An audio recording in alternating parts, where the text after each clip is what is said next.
우리가 하나님께서 너를 뭐 공감하실 것이다, 구원하실 것이다, 도울 것이다, 그걸 믿어라, 하나님은 그냥 봐라 이런 말들이 틀린 말은 아닌데 때로는 되게 공허하게 느껴져요. 그리고 그런 말이 힘이 되지 않을 수가 있어요. 그 이유는 왜 그러냐니까 하나님이 널 도와주실 거야, 너를 위로해 주실 거야, 너를 사랑하실 거야, 너와 함께 하실 거야, 이러한 말들이 위로가 되지 않을 때는 그것이 왜 그러냐니까 살아계신 하나님이 누구인지를 잊었기 때문에 그래요. 살아계신 하나님이 누구신지를 선포하지 아니하면서 막연하게 하나님이 너의 인생 가운데 함께 할 거야, 너를 도와줄 거야, 너를 공감해 주실 거야, 너를 이해해 주실 거야, 너를 사랑해 주시고 너를 위로해 주실 거야 라는 말들이 되게 공허하다는 거예요. 어떨 때? 살아계신 하나님이 친히 누구신지가 증명되지 않는 그 자리에 있어서는 성도들에게 있어서도 하나님의 모든 약속이 사실인지 의심하게 되고 하나님의 도우심이 사실인지 의심하게 되고 하나님의 그 크심이 믿어지지 않으니 그것이 어떠한 위로와 어떠한 공감과 어떠한 말씀을 전해도 그것이 사실 힘이 되지 않는 거예요. 왜 그래요? 내가 의지한 그 하나님이 어떠한 이인신지 그들이 모르기 때문에 그래요. 이사야서에서 이 배경이 되는 거 40장에서부터 계속해서 연결되어져 가는 본문들이거든요. 계속 파트가 끊어지지 않고 그 이후에. 근데 이사야서 40장은 어떠한 본문이냐니까 이 배경이 북남유다가 끌려가요. 어디에? 바벨론에 멸망을 받게 되죠. 그러한 배경을 두고 있어요.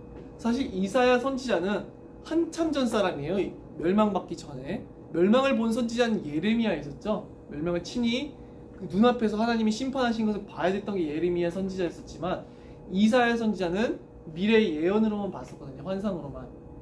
근데 그 상황에서 말씀하시는 거예요. 여호와께서. 자, 그들은 포로에 끌려가서 하나님의 구원의 약속이 정말로 맞는가 의심을 하기 시작했을지도 모르겠어요. 그죠? 왜냐니까 40장 전반부에는요 그들의 구원을 약속해 주세요. 근데 그들의 실제 상황은 현재 어때요? 바벨론에 의해서 여호와라 이름하는 유다 예루살렘이 멸망을 받은 상황이에요. 그 상황 가운데서 그들은 여호와의 구원하신다는 약속이 매우 믿어지지 않는 상황에 처해져 있을 수 있다는 것이죠. 그들이 그렇게 불신앙을 하고 있는 이유, 여호와의 모든 구원의 약속하심이 그들에게 별로 힘이 되지 않는 이유, 그들은 그냥 여호와가 구원하신다는 약속이 다 틀렸고 우리들이 이미 망했다. 여호와께 오늘 지금 읽었던 본문 보니까 내 길은 여호와께 숨겨졌다. 우리들의 송사는 여호와로부터 벗어났다. 이렇게 말을 하는 그 이유는 그들이 살아계신 하나님에 대해서 잊었기 때문에 그래요. 그래서 너는 알지 못하였느냐? 그리고 듣지 못하였느냐? 들었고 또한 알지 못하였느냐요. 끊임없이 여호와께서는 그 민족 가운데 자기를 드러내어 주셨었고 자기가 어떤 이이신지 모든 능력과 권세로서 분명히 나타내어 주셨어요. 우리는 지금까지 하나님께서 이스라엘 가운데 어떻게 자기를 드러내셨었고 증명하셨었는지를 분명하게 설명했었죠. 그리고 자기 백성을 얼마만큼 신실하게 약속대로 구원하신지도 모두 다 우리들은 알았었는데 하나님께서는 아브라함과 이삭과 야곱에게 약속하신 대로 그들의 자손을 애굽 가운데서 구해내사 자신의 영원한 약속대로 그들의 가나안 땅으로 들이신 여호와셨어요. 근데 그들은 다시금 여호와가 누구신지를 잊고 그가 이 약속을 이루실 수 있는 분이신지 우리가 정말로 구원을 받을 수 있는 것인지 아니면 이렇게 멸망에 처해져야만 하는 것인지 그것에 대해서 매우 큰 불신앙을 하고 있었다는 거예요.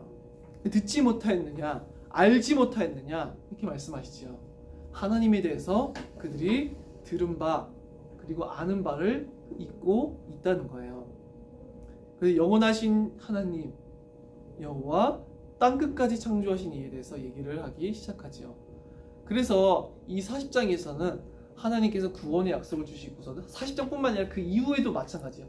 그 이후에도 하나님이 자기를 증명하기 위해서 자기의 크심을 증명하기 위해서 이 모든 본문들은 할애가 되어 있어요. 사실은. 아멘.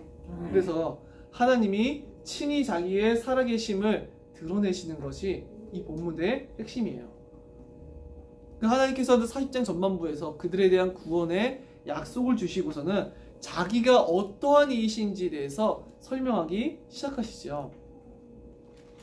우리가 40장 12절부터 보면은 누가 손바닥으로 바닷물을 헤아렸으며 뼘으로 하늘을 쟀으며 땅에 티끌을 되에 담아 보았으며 접시 저울로 산들을 막대 저울로 언덕들을 다 알아보았으랴.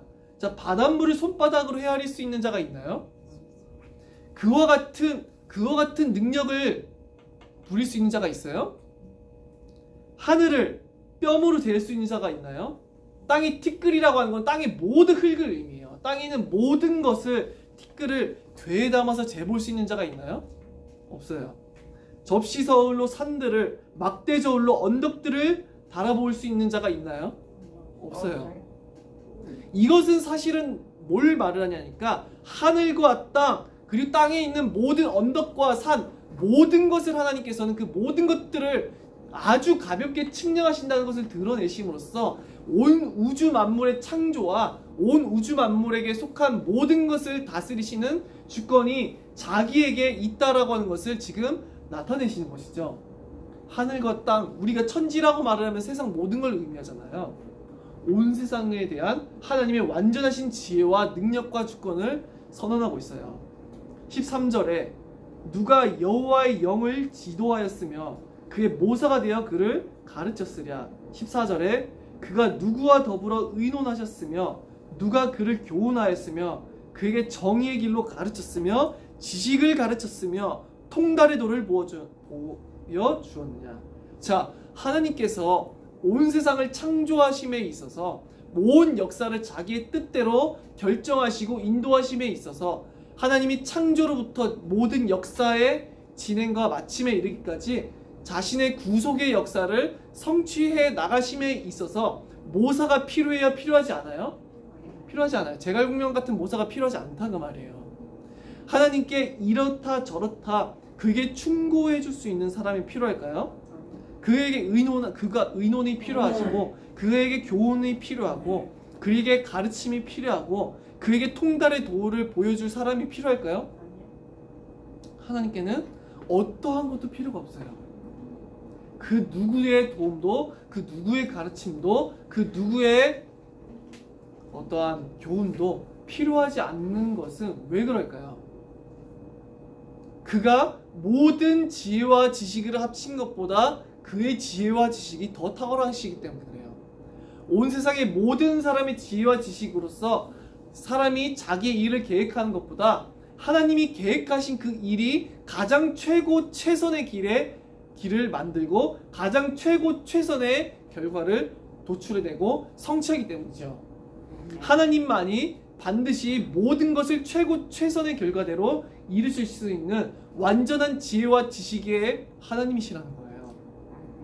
자, 15절에 보니까 보라 그에게는 열방이 통에 한 방울 물과 같고, 자, 열방이 뭐와 같다고요? 통에 한 방울 물과 같아요. 그렇다면 생각해 볼게요. 통에 한 방울 물과 같다라고 하면은 온 세상이 통에 있는 단 한 방울의 물과 같다라고 한다면은 이 물방울 하나와 같은 이 열방이 앞서 12절에서 바닷물을 헤아리시는 한 방울의 물이 그 바닷물을 헤아리시는 일을 이에 그 지혜와 지식을 그들 멋대로 제한할 수 있을까요? 없을까요? 없어요. 통 한 방울이 열방이 통에 있는 한 방울의 물인데 바닷물을 헤아리시는 이와 비교할 때 그들이 감히 그들의 능력과 지혜와 권세에 있어서 그 무엇을 하나님과 비교할 수 있겠냐? 그 말이에요. 그 다음에 뭐라고 말하죠? 저울의 작은 티끌 같으며. 자, 우리들이 당시에는 이거 왜 우리도 사법부에 가보면 이렇게 저울 있잖아요. 이거 그 저울이 예전에는 많이 있었었죠. 왜냐? 금, 은을 두고서는 다른 쪽에 화폐, 한쪽에는 화폐, 한쪽에는 물건을 둬서 이 저울을 댔었잖아요. 그 저울을 의미해요. 성경에서 저울을 얘기할 때는. 그래서 그 저울에 있는데 마치 그 저울에 있는 뭐래요? 먼지와 같대요. 근데 앞서 12절에서 뭐라고 얘기했어요? 땅이 티끌을 되에 담아 보았으며 접시 저울로 산들을 막대 저울로 언덕들을 다 알아보았어요. 하나님께서는 온 세상에 있는 모든 땅과 모든 언덕들을 저울에 두고 재실 수 있는 분이에요. 그 앞에 그 모든 것들은 아무것도 아닌 것이기 때문에. 근데 하물며 온 세상은 뭐가 같아요? 그 언덕도 아니고 그냥 하나의 저울 위에 올라가 있는 온 세상 가운데 하나의 티끌과 같아요. 온 세상은. 근데 온 세상이 티끌과 같은데 그 티끌과 같은 자들이 살아계신 하나님보다 더 크거나 그 온 세상이 살아계신 하나님보다 더 탁월하거나 그 티끌만한 것이 살아계신 하나님보다 더 능력이 있거나 지혜롭거나 지식이 많거나라고 우리가 생각할 수 있을까요? 그래서 그것들을 더 크게 보아서 하나님보다 그것들을 더 두려워할 수 있겠냐 그 말이에요. 없다 그 말이죠. 그래서 보라 그에게는 열방이 통에 한 방울 물과 같고 저울에 작은 티끌 같으며 섬들은 떠오르는 먼지 같으리니. 여기 섬들이라고 하는 단어가 이사야서에서 많이 사용되는데 그냥 우리나라에 흩어진 이런 섬들 말고 사실은 모든 땅들을 가리켜요. 온 땅을 가리키는 단어예요. 사실은 온 땅을 가리키는 단어로서 이사야가 사용해요. 이 단어를. 그래서 섬들은 뭐와 같다고요? 먼지 같아요. 누구의 시선에서는? 미세먼지. 네, 미세먼지 같은 거예요. 하나님의 시선에서. 미세먼지. 그것도 초미세먼지. 하나님의 시선에서는 온 세상이 초미세먼지에 불과한데, 초미세먼지 그것도 하나에 불과한데, 그들이 하나님의 앞에서 그 무엇이 하나님과 비교를 들 수가 있겠냐는 거예요. 그죠? 그 무엇도 하나님의 크심과 비교해 볼 때 그 무엇도 하나님의 무한하신 영광과 능력과 주권과 통치에 비할 때는 아무것도 아니라는 말이죠. 그래서 하나님께서 말씀하세요. 자, 16절에 보니까 16, 17절에 보니까 레바논은 땔감에도 부족하겠고 그 짐승들은 번제에도 부족할 것이라. 그의 앞에는 모든 열방이 아무것도 아니라 그는 그들을 없는 것 같이 빈 것 같이 여기시느니라. 레바논은 성경에 읽어보시면 많이 나오는데 뭐로 유명했냐니까 목재 산지로 유명해요. 좋은 나무가 자라기로. 나무가 빽빽하고 좋은 나무 백향목 성경에 보면 많이 나오는데 그러한 많은 좋은 나무들이 많이 자라나는 곳이 레바논이거든요. 근데 그 레바논에 있는 모든 것들 그리고 거기에 있는 모든 짐승들을 다 태워서 하나님께 번제로 드린다 할지라도 그것이 하나님께 합당한 예배를 올려드리기에는 충분할까요? 충분하지 못할까요? 충분하지 못한다. 충분하지 못하다는 거예요. 그 많은 그 좋은 레바논에 있는 모든 나무를 다 벌목해서 제사를 드리고 모든 짐승을 다 가져다가 하나님께 바쳐도 그의 높으심을 찬양하고 그의 높으심에 합당한 영광을 돌리기에는 그 모든 것들이 부족하다라고 지금 하나님께서는 말씀하고 계세요. 부족해요. 그의 앞에는 그래서 모든 열방이 온 세상이 뭐와 같아요? 아무것도 아니라 이것은 그들을 아무것도 아닌 무가치한 것들로 여긴다는 말이 아니라 그의 영광에 비할 때 그의 무한하신 지혜와 주권과 통치에 비할 때 온 열방에 있는 모든 것들은 그의 무한하신과 비교할 때 아무것도 자기를 내세울 수 없는 무기력하고 아무것도 지혜롭지 못하고 아무 지식도 아니고 아무 권세도 아닌 그런 거라는 의미죠. 아무것도 아니라는 거예요. 이 세상에 있는 권세자들도 통치자들도 세상에 있는 모든 주권자들도 세상에 있는 모든 높아진 것들도 하나님과 비교해 볼 때는 그 모든 것들이 아무것도 아닌 거예요. 왜 그래요? 측량할 수 없는 능력과 권세와 주권과 통치자이신 그 하나님 앞에서는 그 모든 것들이 아무것도 아닌 거예요. 개미가 저한테 반항한다고 해서 개미들이 저를 이길 수 있겠어요? 이길 수 없어요. 개미들이 아무리 반항해도 저를 이길 수 없는 것은 개미와 저 힘 차이가 너무 커요. 하물며 온 우주에 있는 모든 것들을 자기 손으로 재어보시는 하나님이 먼지와 같은 자들이 그를 대적할 수 있겠냐 그 말이에요. 이 세상에 있는 사람들은 세상을 더 두려워하고 세상에 있는 것들을 더 경외하고 세상에 있는 것들을 더 숭배하지만 사실은 그 모든 것보다 더 크시는 이는 내가 믿는 여호와라 이름하시는 바로 그분이라고 하는 거예요. 아멘. 자, 그래서 그는 열방이 그 앞에는 아무것도 아니에요. 그리고 뭐라고 말씀하세요?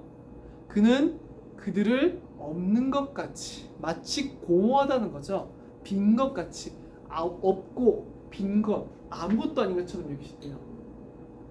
온 세상에 있는 모든 사람과 모든 천사와 모든 사탄과 모든 전 피조물이 자기들의 지혜와 지식과 능력을 합쳐서 하나님을 대적하려 든다면 대적할 수 있을까요? 대적할 수가 없어요. 하나님의 일을 막을 수 있을까요? 하나님의 계획을 취소시킬 수 있을까요? 하나님의 약속을 파기할 수 있을까요? 그 누구도 못한다는 거예요. 하나님을 방해할 수 있는 자는 아무도 없어요. 그 열방이 그에겐 없는 것과 같고 공허한 것과 같고 빈 것 같고 아무것도 아닌 것과 같다는 말이에요. 18절에 그런즉 너희가 하나님을 누구와 같다 하겠으며 무슨 형상을 그에게 비기겠느냐. 하나님과 비길 수 있는 형상이 있어요? 하나님과 비할 바 있는 존재가 있어요? 아무것도 없어요. 하나님과 무엇을 비교한다는 것 자체가 말이 안 돼요. 그냥 비교가 안 된다 그 말이에요. 제가 개미와 전 비교가 되잖아요. 그죠? 개미의 힘과 저의 힘을 비교해 볼 때는요, 어떠한 고변산에 의해서 그게 몇 배인지가 드러나게 되어 있어요. 그죠? 수학적으로. 하지만 하나님의 능력과 지혜와 지식과 주권을 생각해 볼 때 온 세상에 있는 열방에 있는 모든 사람들과 피조물과는 하나님과는 아예 비교할 수가 없다 그 말이에요. 그래서 하나님께서는 아예 측량할 수 없는 그 격차를 모든 피조물과 모든 열방과 자기에 대한 그 측량할 수 없는 그 격차에 대해서 지금 설명하고 계신 거예요. 그의 완전하신 지혜, 능력, 주권, 통치, 영광. 그런데 어리석게도 사람들은 하나님이 아닌 다른 것을 의지하고 하나님의 그 우상들에 대해서 책망하기 시작하세요. 19절에 보니까 우상은 장인이 부어 만들었고, 우상은 누가 부어 만들었냐니까 장인이 부어 만들어요. 인간이 만드는 거예요.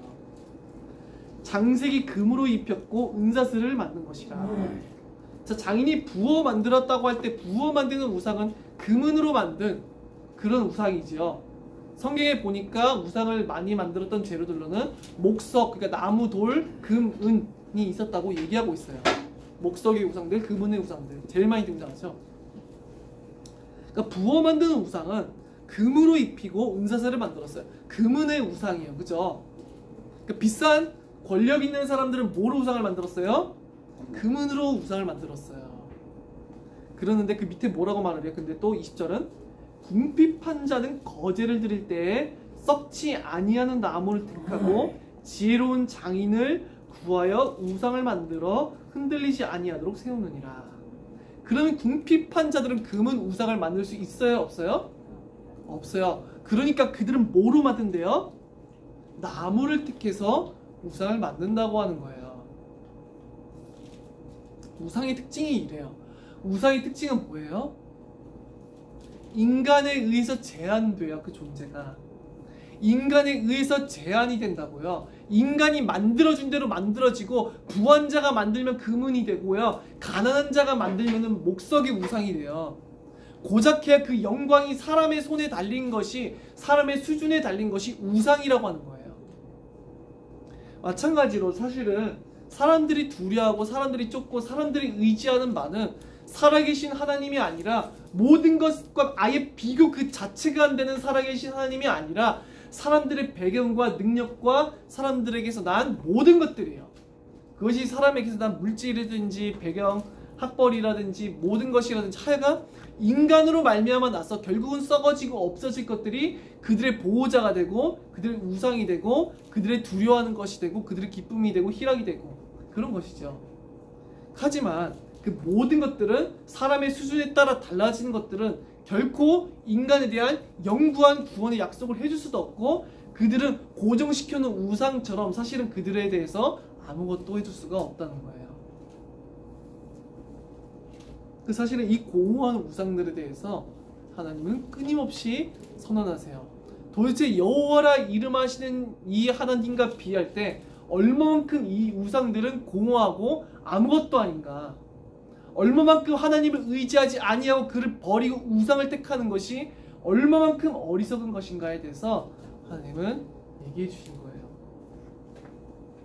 하나님께서는 21절에 보니까 너희는 알지 못하였느냐, 너희가 듣지 못하였느냐. 이 구절이 아까 28절에서도 나왔었죠.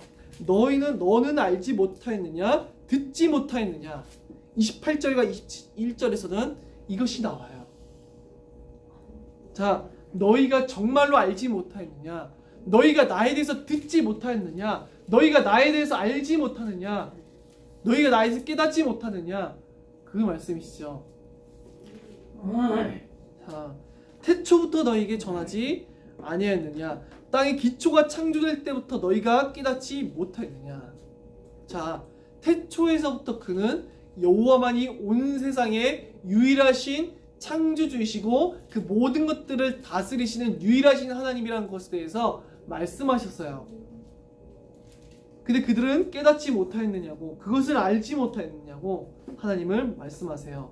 그는 땅 위 궁창에 앉으시나니 땅의 사람들은 메뚜기 같으니라.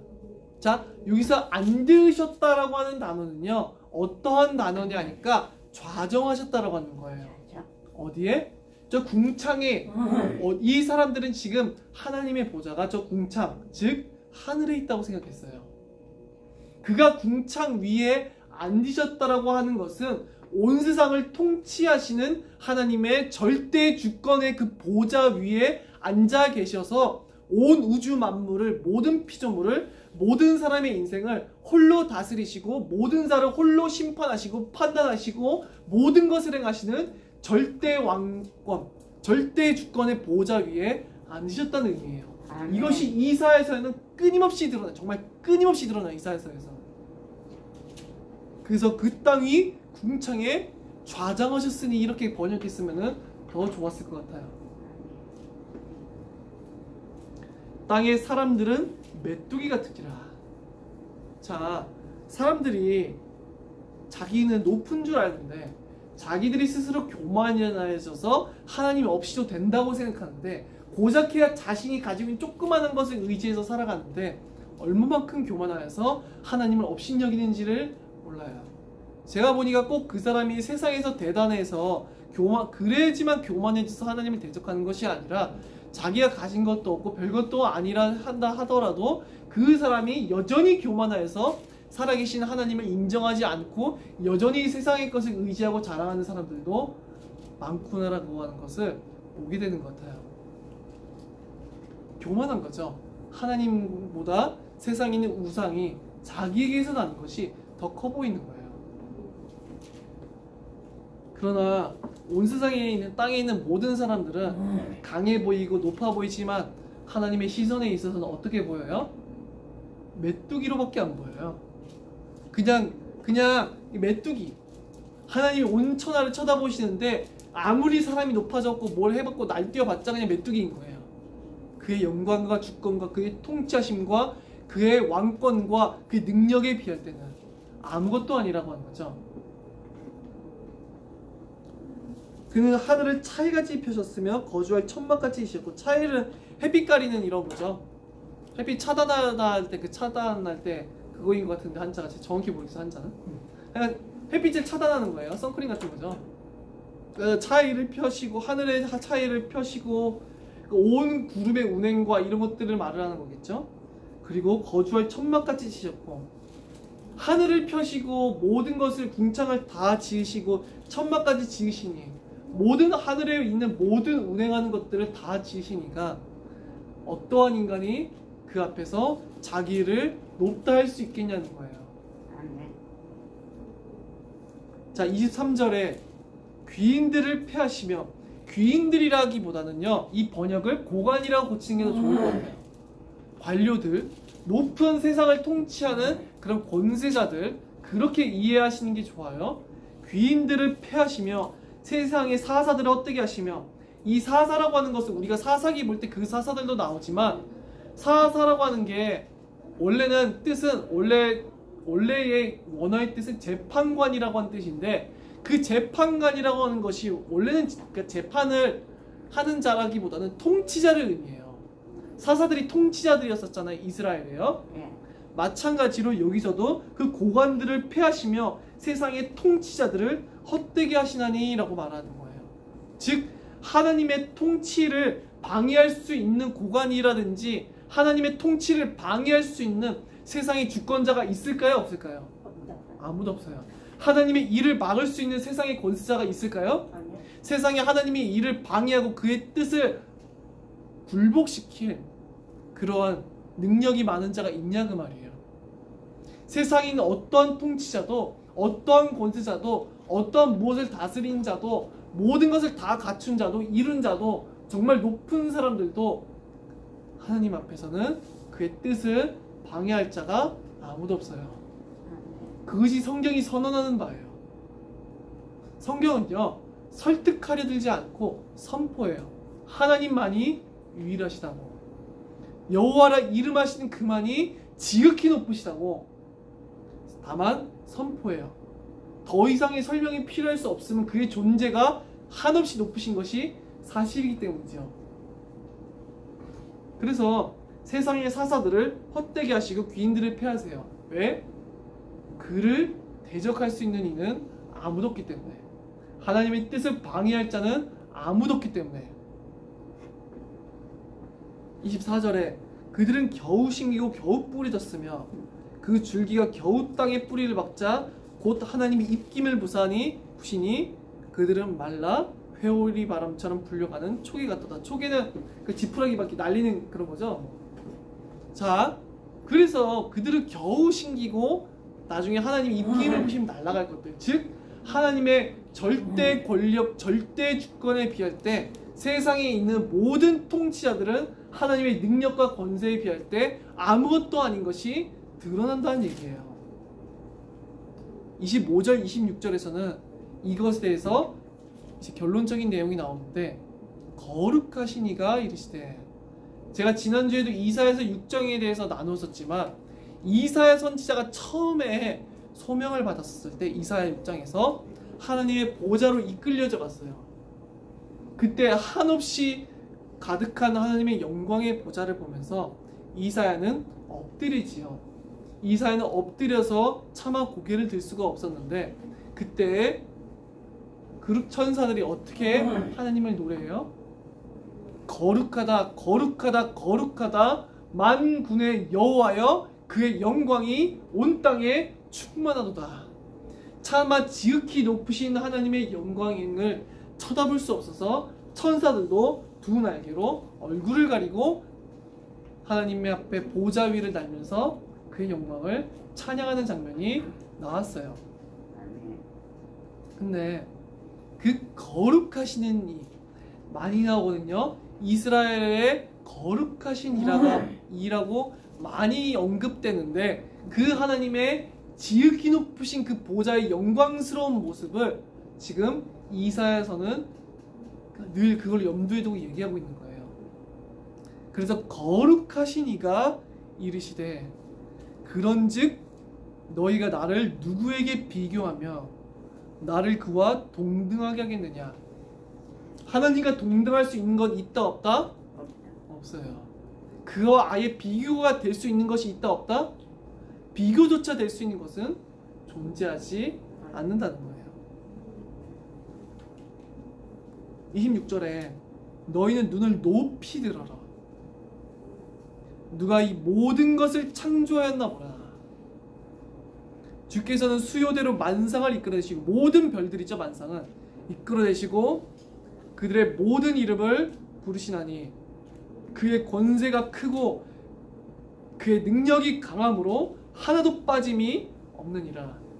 사람들은 성경에 보면은 일월 성신, 해와 달과 별을 하나님처럼 섬기는 장면들이 또 많이 나와요.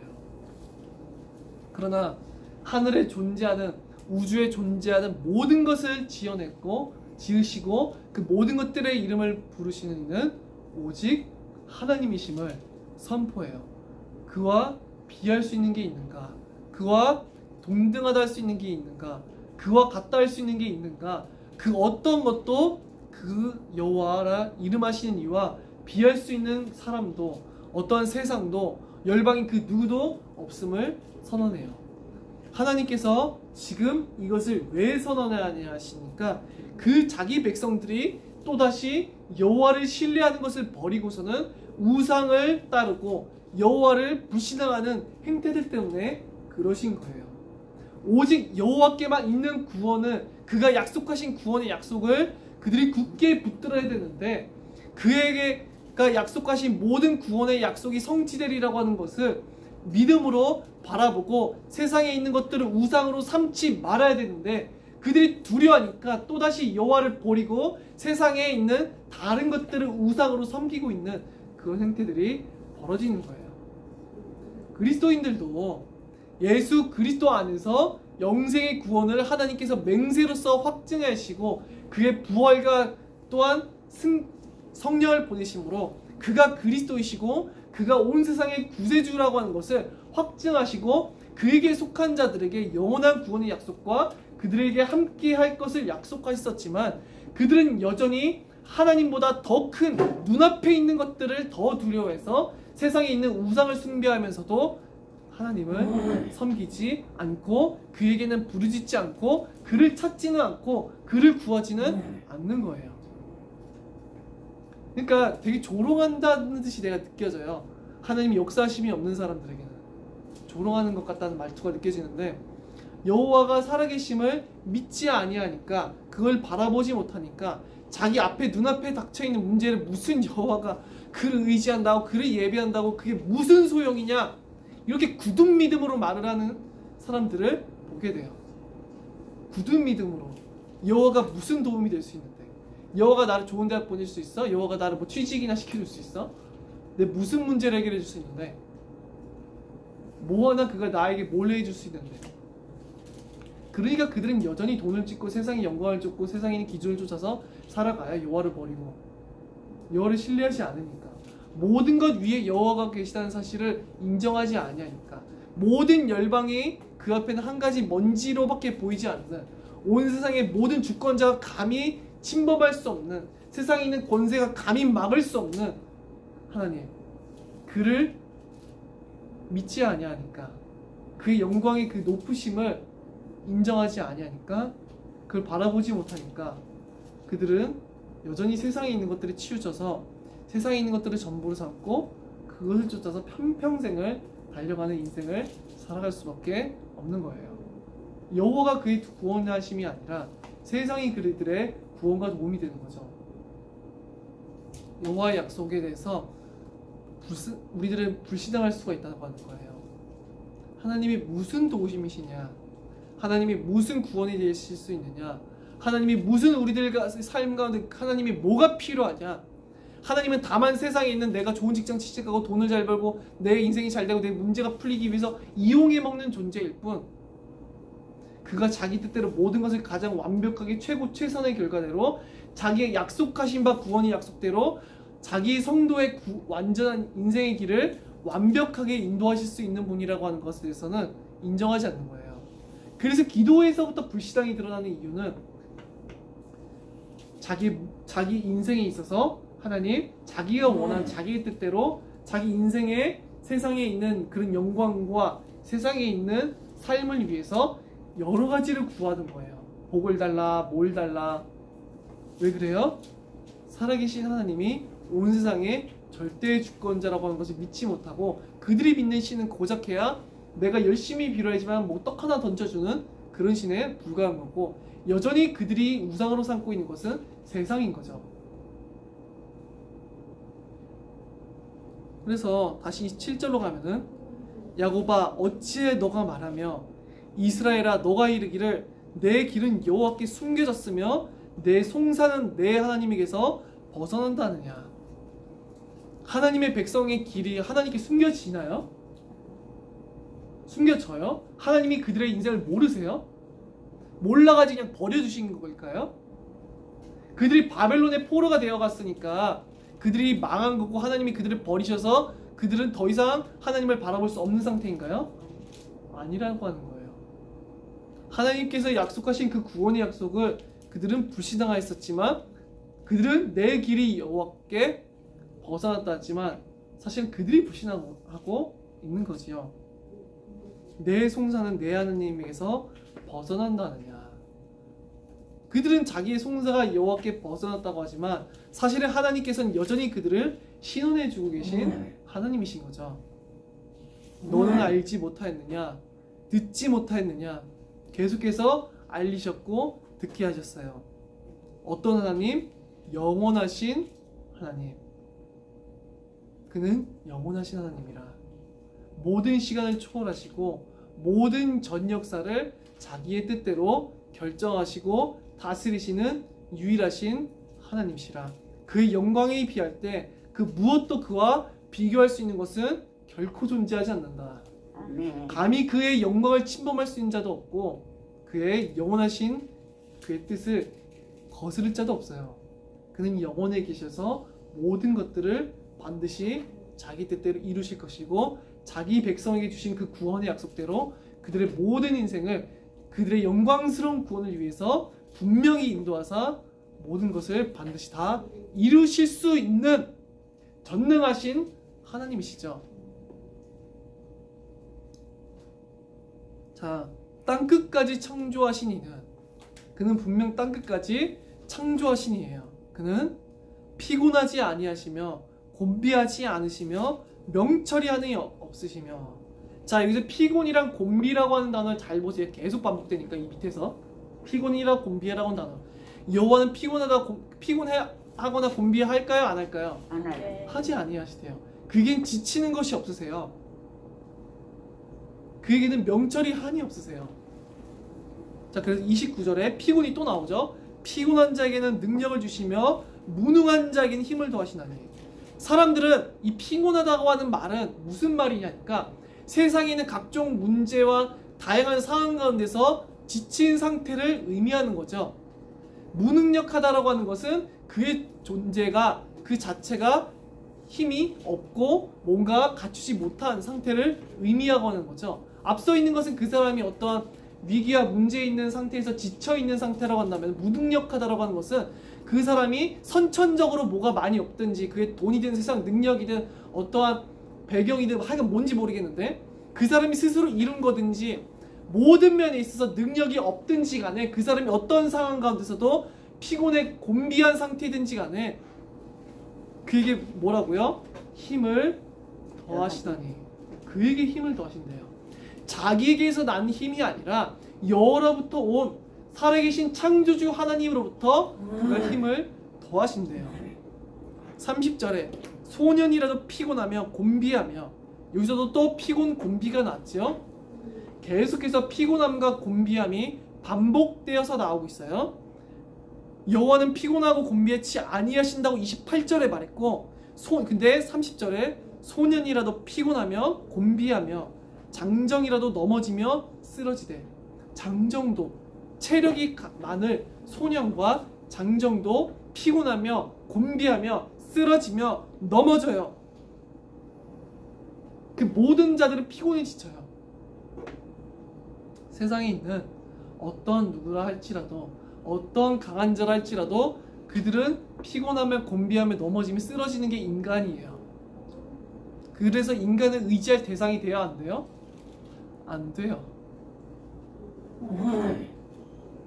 31절에 그렇다면 누가 피곤하지 아니할 수 있고 곤비하지 아니할 수 있는가? 오직 여호와를 앙망하는 자. 여기서 앙망한다라고 하는 것은 여호와의 모든 약속을 굳게 믿는다는 것이고, 여호와가 누구이신지를 굳게 믿고 인정함으로 그가 약속하신 구원의 약속을 인내함으로써 확고히 견고히 붙들고 기다린다는 거예요. 여호와가 누구신지를 확실히 알고 그를 신뢰하는 자들, 그에게 소망을 둔 자들, 그에게 구원을 의탁한 자들, 그만을 피난처요 반석이요 소망이요 도우심과 구원으로 삼은 자들, 그래서 세상의 도움이 아니라 우상들이 아니라 하나님이 약속하신 약속대로 나를 구원하신 나를 바라보고 소망하고 그날을 확신 있게 기다리는 자들, 그 자들에게는 새 힘을 주시겠대요. 독수리가 날개치며 올라감 같을 것이요. 독수리는 가장 강력한 그런 새이지요. 그렇게 강하게 하늘로 치솟아 올라가는 것처럼 그들이 올라갈 것이고 다른 박지라 해도 곤비하지 아니하고 걸어가도 피곤하지 아니하리로다. 이 곤비하지 않고 피곤하지 아니하다고 하는 것은 28절에 하나님께 해당됐던 것인데 사람이 아니라 우상이 아니라 자기 자신에게서 난 것이 아니라 오직 여호와를 의지한 자들에게는 그 새 힘이 주어져서 결코 곤비하지 아니하면서 피곤하지 아니하리라 말씀하고 계세요. 아멘. 이사야서에는 이 궁극적 구원에 대해서 정말 어느 성경보다 많이 드러나요, 사실은. 근데 가장 극악무도한 상황, 바벨론의 포로가 되어 있었던 그 상황에서 이 여호와를 신뢰한다는 것, 더 그 상황 가운데서 여호와를 앙망한다는 것, 무능력한 자, 피곤한 자, 곤비한 자, 그 상황에서 내가 여호와를 앙망한다는 것. 근데 뭐라고 그 앞에 붙어요? 오직이 붙어요. 세상과 여호와를 함께 의지하고 우상과 여호와를 겸하여서 섬기는 자들이 아니라 오직 자기에게서 난 어떠한 것을 의지한 자들이 아니라 무엇을 의지한 자? 오직 전적으로 여호와의 구원하심만을 의지한 자들, 오직 전적으로 여호와께만 자기 모든 것을 의탁한 자들. 시편에서 다윗이 끊임없이 고백했던 것처럼 여호와만이 나의 뿌리시오 산성이시오 반석이시라고 구원이시며 도움이시며 방패이시라고 고백했던 것처럼 전적으로 여호와만을 의지하고 그의 구원의 약속을 굳은 믿음으로 바라보는 자들, 살아계신 하나님만이 온 세상에 그 누구도 침범할 수 없는 자임을 인정한 자들. 자, 바벨론에 있었던 느부갓네살에 대해서는 제가 다니엘서를 나누는데 또다시 나누겠지만 세상에 있는 당시 아수르와 바벨론의 권세자들과 페르시아의 권세자들이 하나님을 대적할 수 있어요, 없어요? 우리는 앞서 사사들이, 세상의 고관들이 하나님의 뜻을 결코 방해할 수 없고 그만이 영원한 보좌에 앉아서 그 모든 세상에 있는 통치를 헛되게 만드신다는 것에 대해서 나누었어요. 온 열방은 그의 앞에 아무것도 비할 바할 수 없는 먼지요 한 방울의 물에 불과하다는 것을 나눴어요. 그런데 어떠한 열방이 하나님의 약속을 취소시킬 수 있고 어떠한 사람이 하나님의 뜻을 대적할 수 있으며 어떤 사람이 하나님의 백성을 무너뜨리고 결박시키고 하나님의 백성이 있는 구원의 약속을 취소시킬 수 있을까요? 하나님 백성이 하나님께서 그들에 향한 구원의 약속이 취소될 수 있을까요? 우리들이 하나님의 약속이 신실하다고 말을 하는 이유는요, 단지 하나님께서 선하시니까 우리들에게 약속을 지키시고 거짓말하지 아니하실 것이니까 그것 때문만은 아니에요. 왜? 그의 모든 구원의 영광스러운 것들이 우리들에게 확신 있게 다가오지요? 단지 하나님의 공허하게 너를 사랑한다, 너를 위로해줄게, 하나님께서 너를 구원해줄 거야, 단지 그렇게 말만 떠든다고 해서 그게 위로와 소망이 돼요? 안 돼요. 어떨 때? 하나님의 그 존재에 대해서 알지 못할 때, 하나님의 무한하신 영광, 비할 바할 수 없는 영광, 그 비할 바할 수 없이 높은 그 하나님의 영광과 비교해 볼 때는 그 모든 것들은 사실은 어떠한 위로도 어떠한 소망도 가져들 수는 없는 거예요. 그래서 그 모든 것은 하나님과 비할 때는 아무것도 될 수 없다. 하나님의 존재를 알지 못하면서, 하나님의 존재의 그 크신 영광을 알지 못하면은, 그걸 알지 못하면서 단지 잠시 잠깐의 위로와 잠시 잠깐의 공감과 잠시 잠깐의 뭔가 될 것처럼 해결될 것처럼 얘기를 해준 것들은요, 아무런 것도 안 돼요. 도리어 뭐가 알아야 되는 것이냐, 그들이 가장 큰 고난과 문제 가운데 있는다 할지라도 살아계신 하나님, 나에게 구원을 약속하신 그 하나님이 과연 누구이신지를 정말로 알고 인정할 때, 그때서야 그들은 소망을 얻고 힘을 얻고 그들은 위로 가운데 거할 수가 있는 것이죠. 그래서 하나님에 대한 참된 지식을 잃어버린 모든 자들은 그것을 가질 수가 없는 거예요. 우리들은 분명히 살아계신 하나님에 대한 올바른 그 크신 영광에 대해서 알아가야 되겠어요. 그 크신 하나님의 영광에 대해서 알지 못하는데 위로를 받을 수 있는가, 소망을 얻을 수 있는가, 구원을 확신할 수 있는가? 없어요. 그래서 우리들은 분명히 계속해서 이 하나님의 지극히 높으신 그 영광에 대해서 알아가야 되겠습니다. 우리 기도하고 말씀을 마치도록 할게요. 살아계신 하나님 아버지 감사드립니다. 참으로 홀로 살아계시고 지극히 높으시며 영광스러우시고 자기의 뜻대로 지금도 모든 것을 다스리고 계시며 그 누구도 범접할 수 없는 주권과 통치와 영광과 그 존귀함 가운데 계시고 자기 뜻대로 모든 것을 결정하고 계신 유일하신 하나님, 참으로 하나님의 지극히 크고 높으신 영광과 통치를 우리들 가운데 보여주사 하나님이 약속하신 모든 구원의 약속을 우리들이 확신으로 바라볼 수 있도록 은혜를 허락하여 주시옵소서. 그 어떠한 상황과 그 어떠한 조건 가운데 있는다 할지라도 곤비치 아니하고 피곤하지 않을 그 모든 힘을 오직 여호와를 바라보는 가운데서 얻을 수 있도록 은혜를 허락하여 주시옵소서. 우리가 오직 살아계신 하나님, 온 세상과 온 세상의 그 무엇과도 비교할 수 없는 하나님을 바라보므로 힘과 능력을 얻을 수 있도록 은혜를 더하여 주시옵소서. 살아계신 우리 주 예수 그리스도 이름으로 기도드립니다. 아멘.